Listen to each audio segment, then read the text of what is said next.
Nau mai, hoki mai, kia the fold. E mihi ne, ko Duncan Greive tōku ingoa. My guest today is Vincent Heeringa, who is appearing as part of oMedia's sustainability series. Just cannot stress enough how grateful I am to oMedia for sponsoring the fold. Without them, we just would not be here, which is an extremely unsustainable outcome. But Vince, I was really good to catch up with him because this man was my boss for a couple of years like 15 years ago when I worked at Real Groove magazine, and he was the publisher at Tangible Media where we were sold to. And I didn't realize then what a sort of powerhouse and really kind of genuinely entrepreneurial dynamo Vince was. It's kind of hard to know where to start. He's the founder of Unlimited magazine, Ideologue magazine, Good magazine, Stop Press. These are all publications which, most of them are still going, which is honestly says something about you've got to marry editorial and commercial to make any kind of media proposition work. That's, or almost all of them. And the fact that they're still going says that he got that part right. But there is actually a thread that ties them together. It's something about the new and about people working on hard problems. There's certainly a sustainability piece in there. And so we talk about that, about what drove him to create those publications, what sort of happened to them, and ultimately his journey, as I describe it, upstream into looking at the same issues from within, from a business's perspective or an organization's perspective. And this is really like a life's work. If you look back over his CV, he's always been in the sustainability space.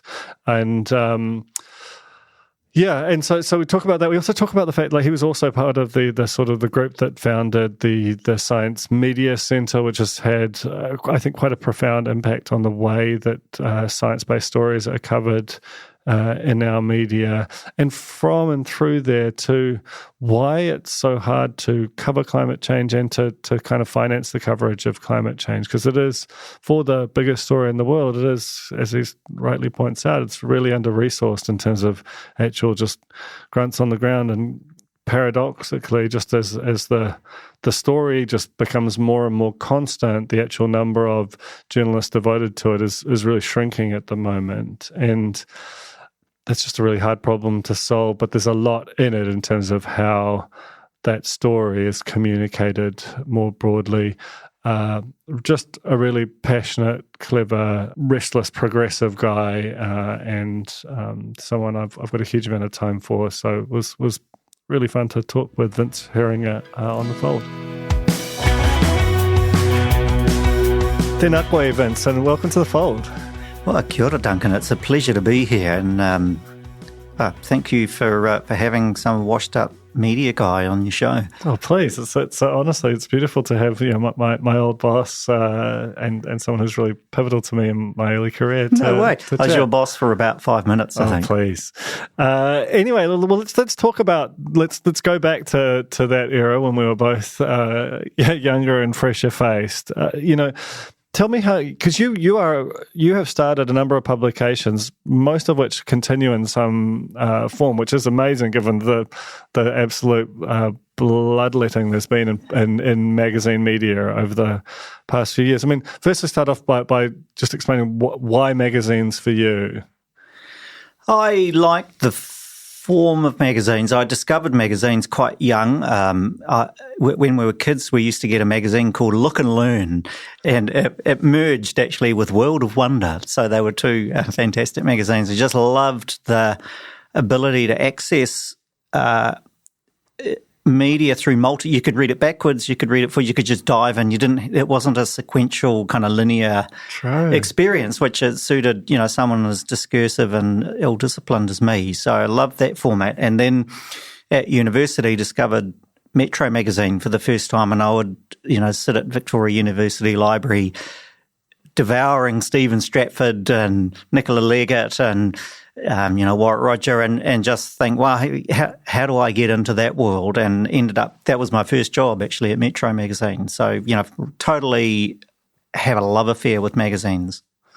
And you I mean, a lot of people, that's true. Mostly they read it. Sometimes they want to work in it. They very seldom do they actually go on and found titles. In fact, multiple titles. One that's particularly relevant to this discussion is Good magazine, which was very early into a space which is now extremely developed. Do you want to just explain what Good was, what Good is? It's still publishing, and why you sort of went into that area. Yeah, sure.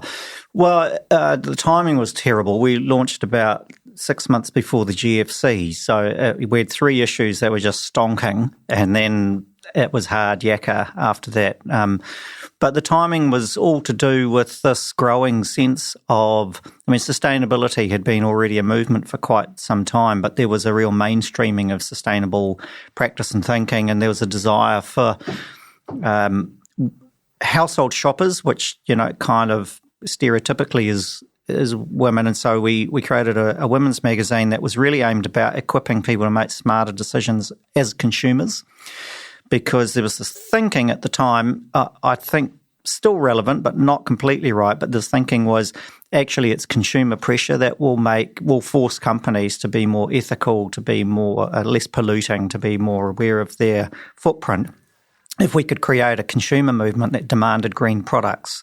So that's kind of what it was, a guide for, being a greener, better consumer. And how did, obviously, notwithstanding the sort of the big external factor that washed away a huge chunk of the publishing company quickly or slowly, how did it work, in terms of that original intent? Yeah, totally it did. We as I say, we had 3 issues, and we those first 3 issues were fat, full of ads. We were so confident we were turning away McDonald's who wanted to advertise, and we were like, "You're not there yet." Yeah. You're like, no, amazing. You guys work it out and come back when you're ready. The GFC really hit us, and there was I remember a moment when Bill English told someone who we knew in the Corrie Lounge, there are 2 words, this was 2008, 2 words I don't want to hear: innovation and sustainability.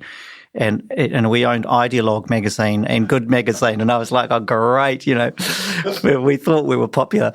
And there was sort of like a backlash, I think, about particularly from the corporate sector, who were, I think, reading the tea leaves, were greatly relieved that the GFC allowed them to dial down their sustainability efforts. And of course, that's come back now to bite us big time, because the world has heated up so much more.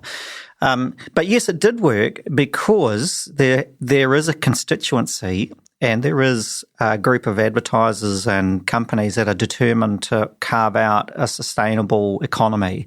And so we had that there was a grassroots support from a fan base that was big enough, and then there was a big enough commercial sector to say, actually, this is still important. And there's always going to be in big companies a stream of green activity, whether it's hybrids or a low emissions, low footprint detergent or whatever. So yeah, we tapped into some of that stuff.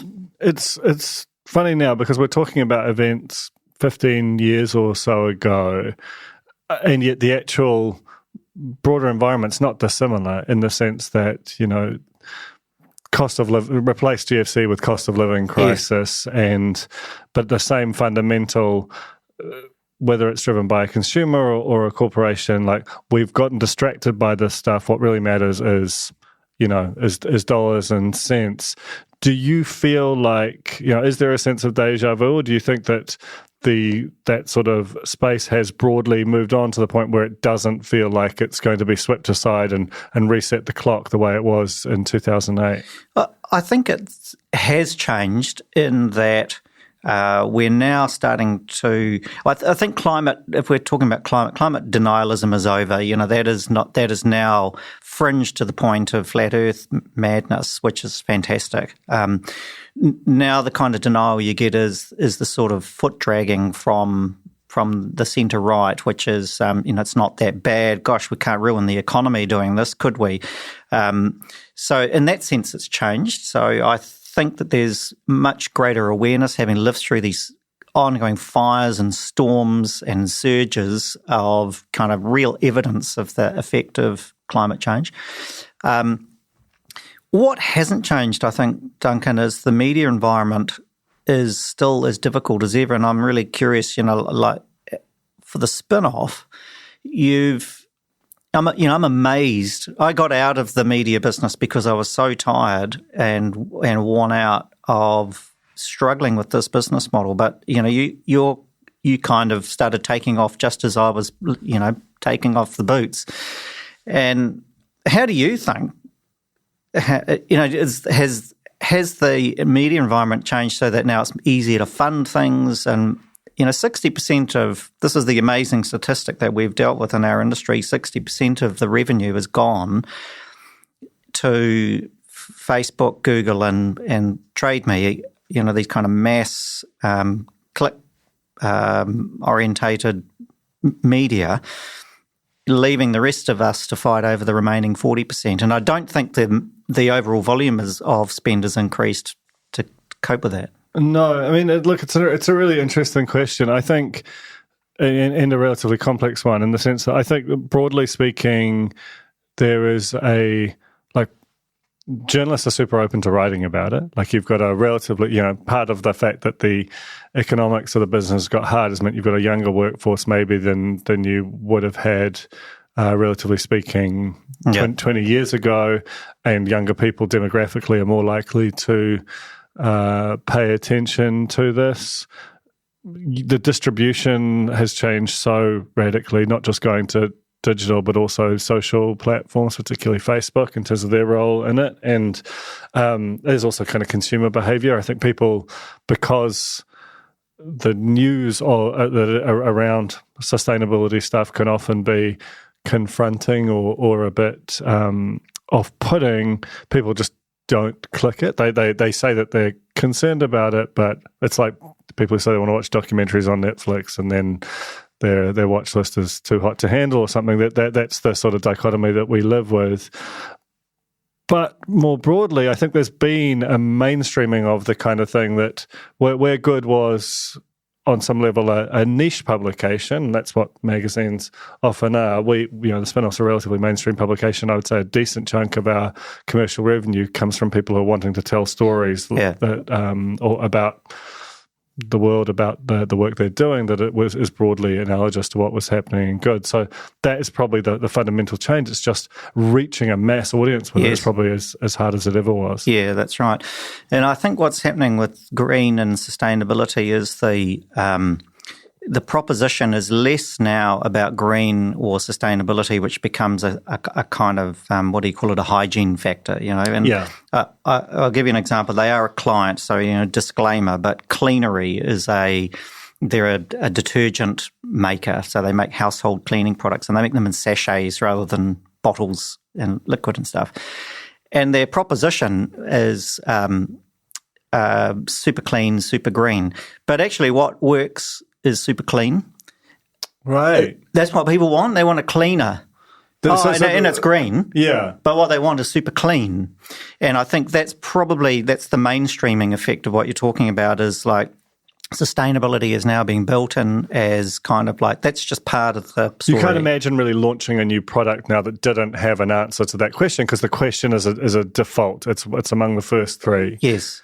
And I think that's probably the biggest change that I see, is that at a board level, within organisations, they're so aware of their climate liability. They're so conscious of their footprint, both an ethical footprint and a climate footprint. And now the next cab off the rank is around biodiversity. And there's a super interesting report come out by SBN, by the Sustainable Business Network, about this desire. 86% of companies saying, we want to know how to engage with the biodiversity thing, whatever it is, but we don't know how, and there's no mechanism to do that. And that's the big change, I think, is this mainstreaming at a really senior level. And governments sort of come and go, but actually I think out in the corporate world and out in the business world, that's BAU.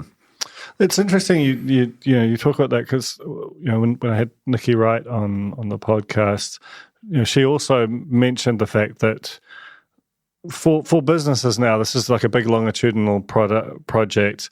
They've very frequently at a corporate level, they've put out a sort of scorecard on which they will be not self-marking, but it's at least someone's doing it.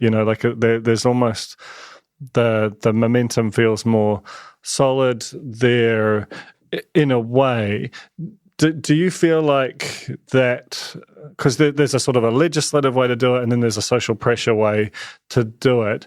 The legislative thing feels sort of half done if you're being generous, but what you're describing as a corporate board kind of shareholder investor matrix that is actually having a more profound effect. Is that fair? Yeah, I think that's exactly right. What businesses seem to be feeling is a real push-pull thing. So the one hand, they're pushed by changes in law, and there's a thing called, let's talk acronyms, TCFD, which is the Task Force on Climate Financial Disclosures. And what that requires of companies and our industries is actually to create scenarios and declare their climate risks.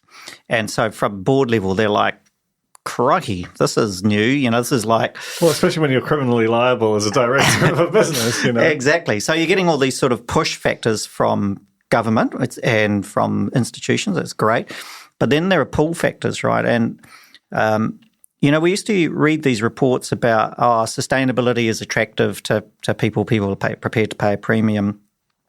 The evidence seems to be more and more and more that sustainability is now a requirement from consumers. And they don't want to be involved in supporting child slavery in their textiles, and they don't want to be having their farmers, be crapping in their rivers. And I think the awareness from a consumer point of view is so much higher. So I think companies are feeling that push and pull pressure, and it's really slow, but it is happening. So, I mean, just flipping back to your career, you talked about sort of leaving publishing about the same time the Spinoff was kicking off. That's almost 10 years ago now. You sort of swam upstream into working more closely with businesses on these kind of issues. What did you find when you moved upstream in that respect? Had a moment that I really remember of working on an insurance client. So I was working in a PR agency.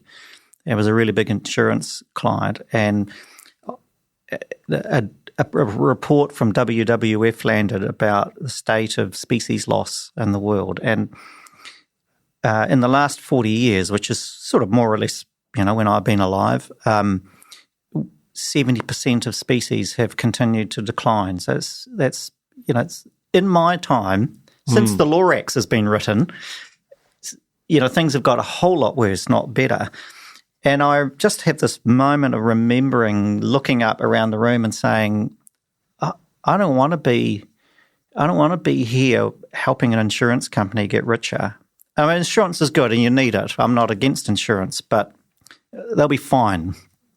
They don't need me. They'll be just fine without me. And I really wanted to devote myself to working on climate, sustainability, nature-based solutions.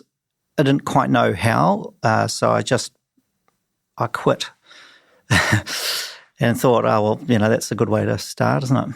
And so, that's it's like a scene, and what happened next? And like, did you find that from that sort of starting point that it was relatively easy to move into that space? Or yeah, I mean, it sounds more heroic than it needs to be, doesn't it? I mean, I had good networks. We've been around for a while, you and me, so we know lots of people. It really wasn't hard for me to ring up a few people, David Downs at Trade and Enterprise, Lance Wiggs at Punakaiki Fund, a few mates to say, suddenly I'm on my own. What shall I do? This is the territory I want to be in around climate, around sustainability, food, and so on. And quickly the PR work and the consulting work built up. So, I definitely have crossed the line out of journalism and into PR, I'm sorry to say, Duncan. But quite all right. But what I did find was, the other thing I did was started a podcast. I just thought, wouldn't it be good to force yourself to interview someone every week? I could do an MBA or something, but I'm probably just a bit too lazy to do that. So I thought, let's just interview someone every week, and that'll be my MBA, boning up on this stuff. So this climate business has been going, I've done 111 interviews now, so one every week pretty much. And it just forces you, you would know this, it just forces you to wrap your head around an issue, meet some interesting people.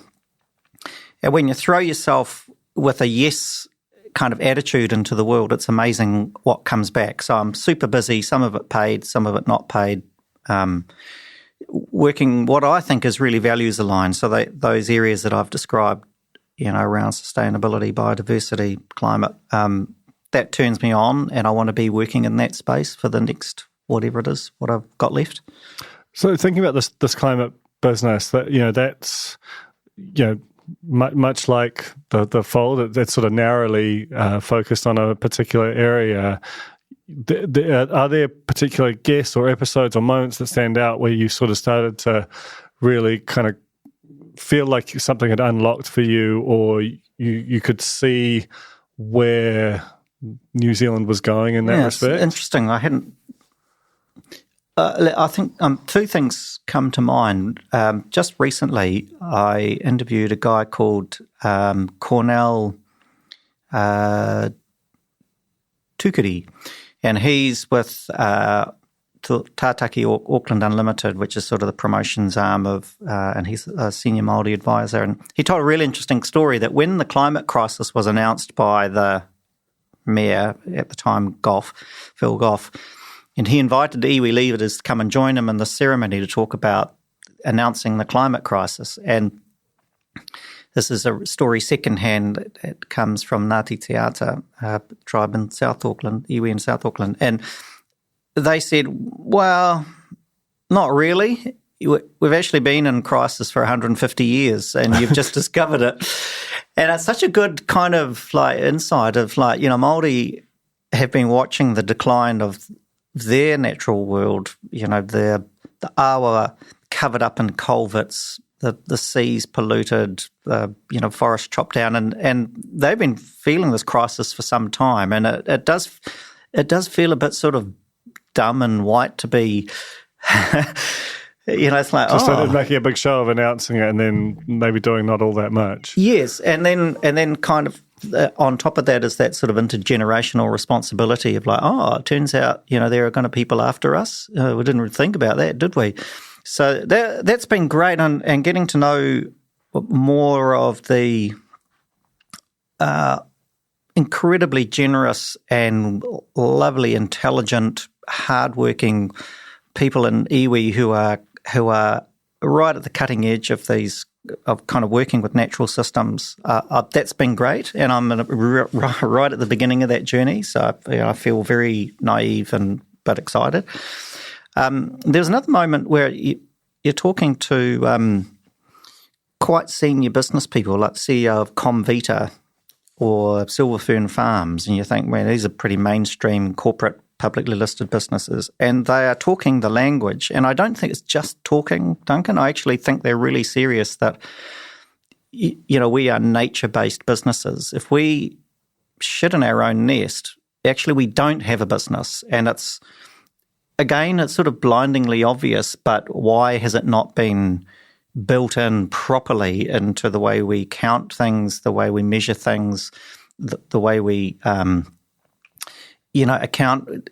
Our financial system just doesn't account for natural assets. And I think that's changing, and it's changing quite fast now, but it's taken a long time.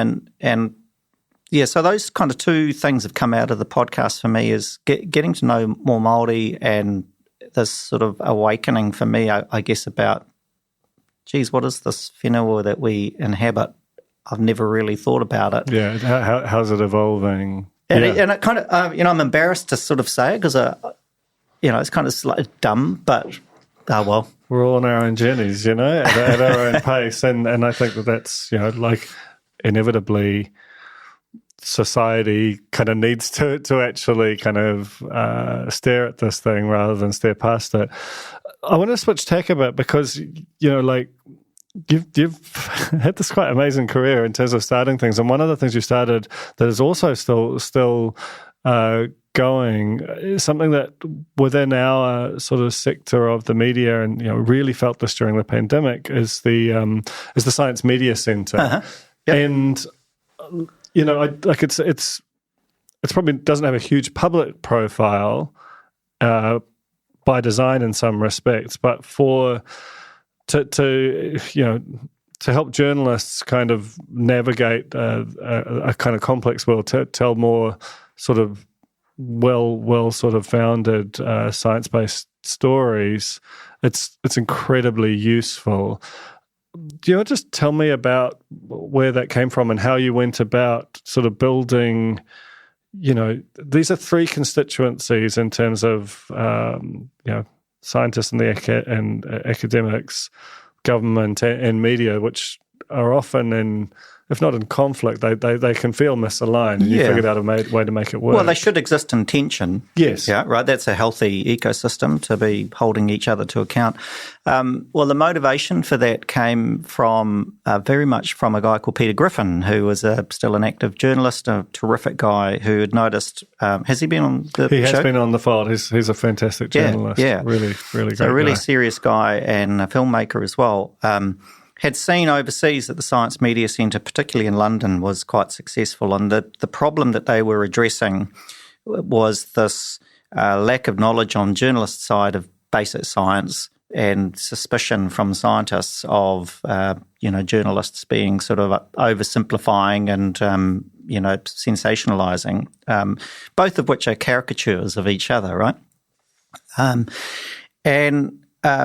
So Peter had seen this. He assembled a really good case with what was then the Ministry of Science, who stumped up some funding, and I got invited in as the founding chair, and we set up an establishment board, and we worked really closely with the Royal Society to set this up. Royal Society is the kind of like the industry body for scientists.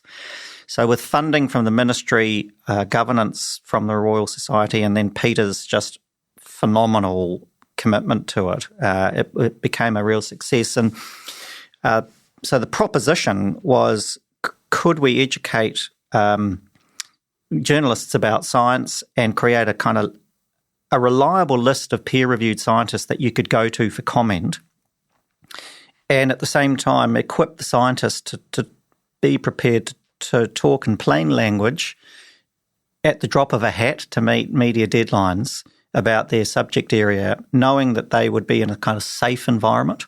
So that was the proposition. And the mechanism for doing that was they did media training for scientists. So they worked with the CRIs, universities, the private institutes to do media training for journalists, for scientists, just to sort of help them overcome the sort of prejudice about media. Then, as I say, produce this kind of list of reliable go-to people for journalists to say, man, if there's an earthquake, don't talk to Ken Ring, the Moon Man. Which honestly we did as a community for a long time. We used Ken Ring, the Moon Man, as a measure of success because, he got a huge amount of coverage, particularly in the Herald. Yeah. And the measure of success is, could we get Ken Ring, the Moon Man, out of the Herald? And we did. It's just such a good single data point that really is proof. The thing that's interesting to me and kind of troubling in some respects is that, I think in general, you can really feel the impact of the Science Media Centre. I think we do in general. There's a much greater degree of responsibility in journalism around sort of science-based stories, but there is also a lot, the number of journalists who are operating in, realms that are sort of directly applicable to science has gone down as shrunk, as journalism has more broadly. Now, you've done some, or been part of some research that kind of tried to figure out what a solve for that was.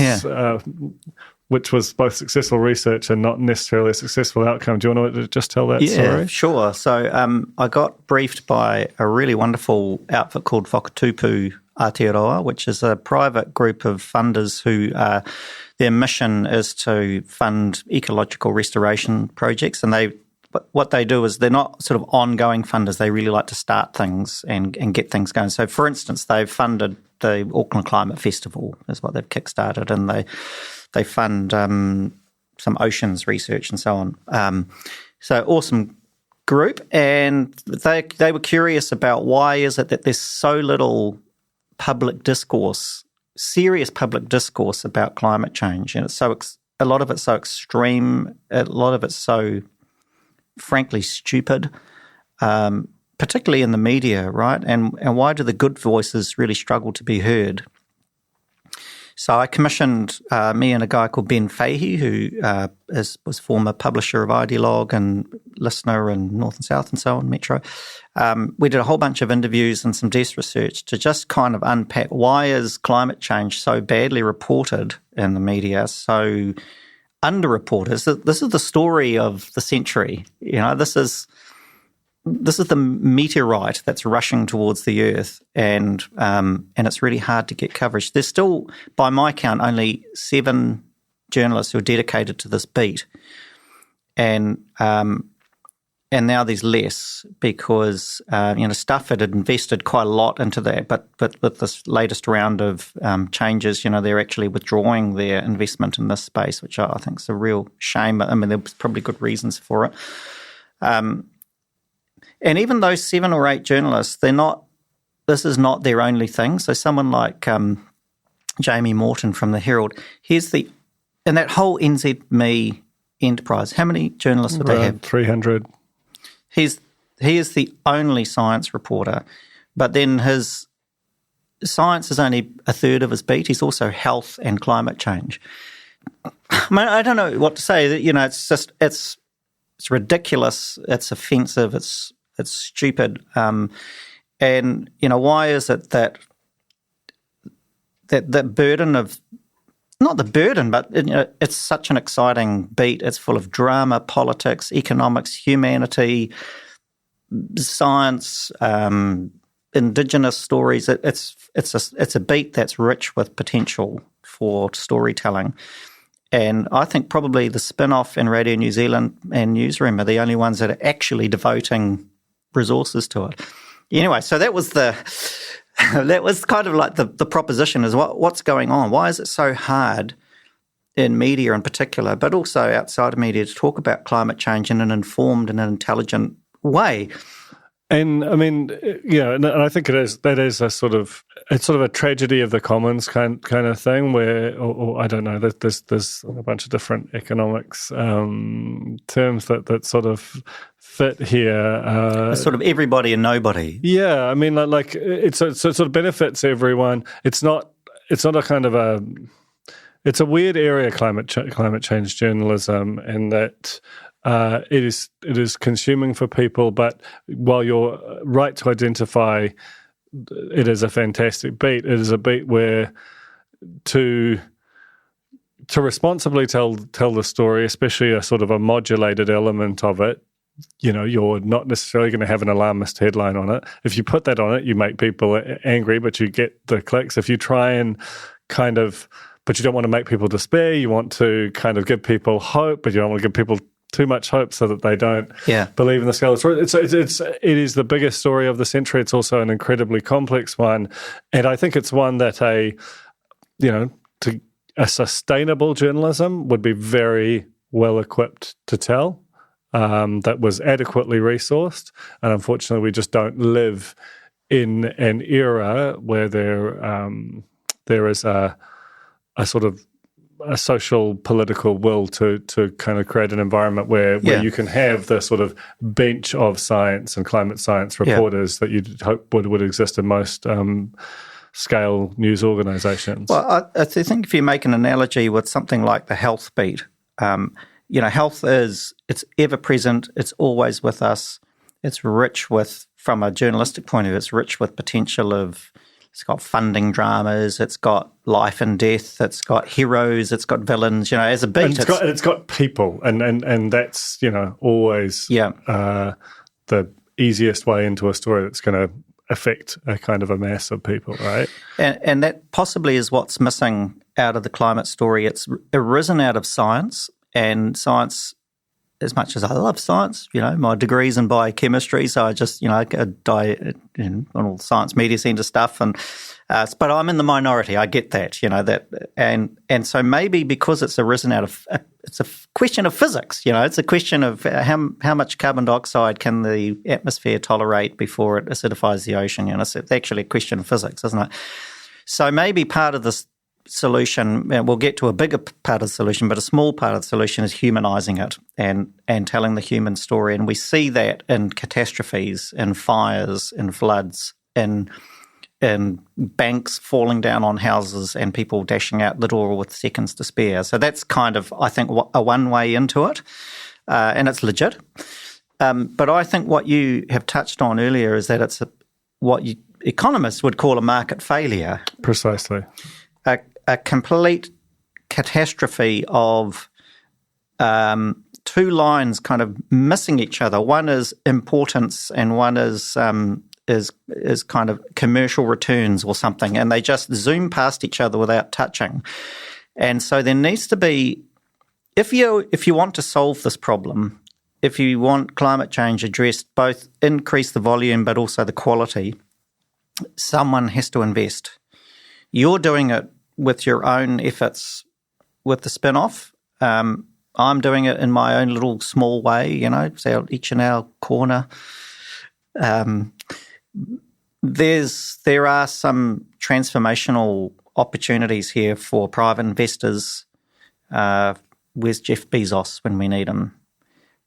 For governments, for corporations to say, actually, if this thing is really important and only 7 people in New Zealand are covering it kind of from an independent, it needs a solution. I've written the report. You're welcome to read it.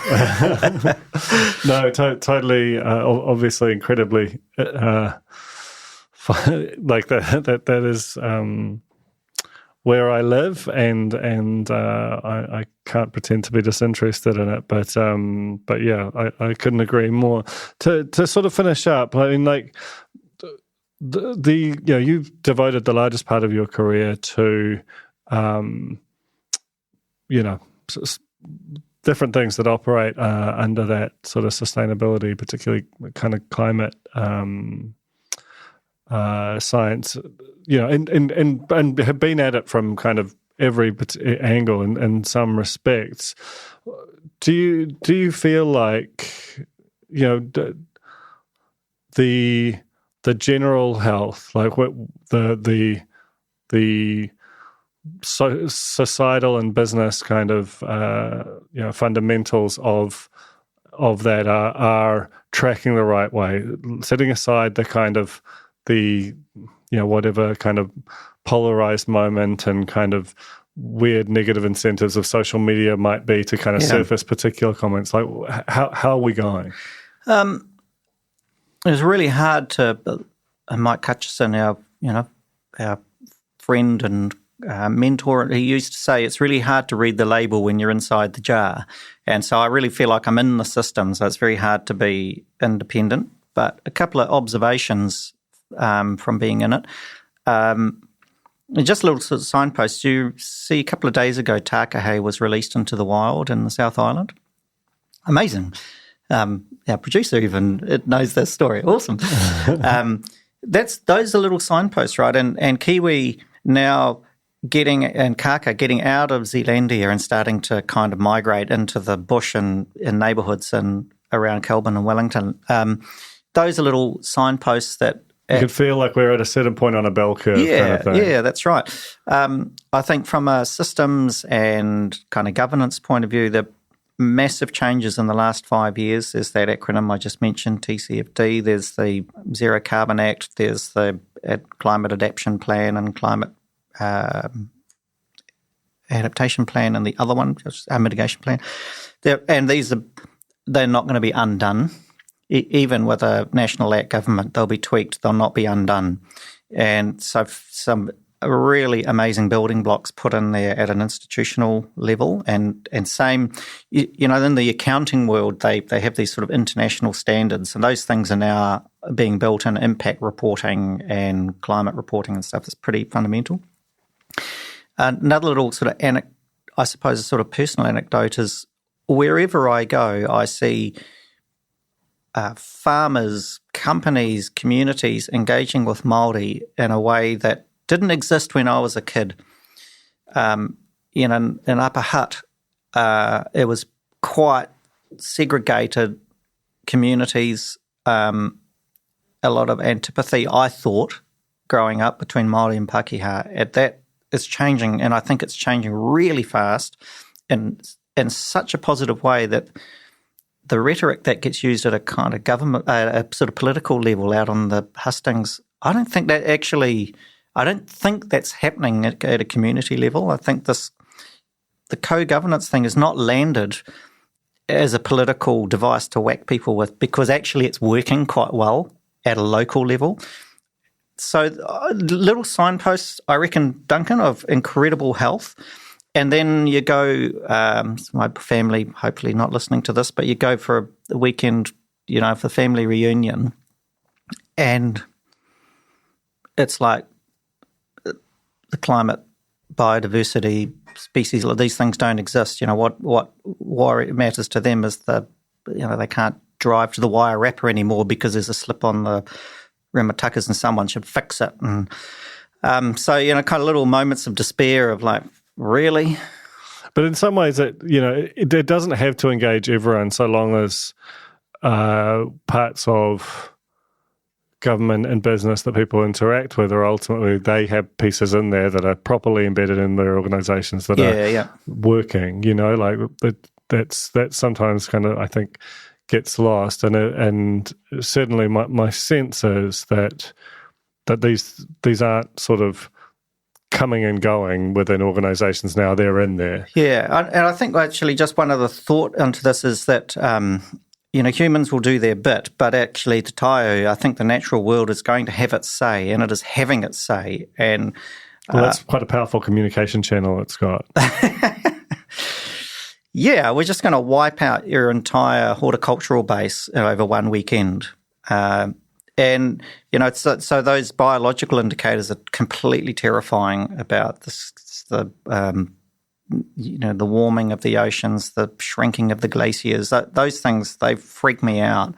And, you know, we should have been doing this human stuff 20, 40, 50 years ago. It's happening now. But, you know, the natural world is working to its own pace. Very true. Hey, thank you so much for coming on The Fold today, Vince. Really, really enjoyed catching up and just hearing all of the different pieces of the story of how you got here. Thanks, Duncan. I really admire what you're doing. Big fan. Thank you so much. It's very kind.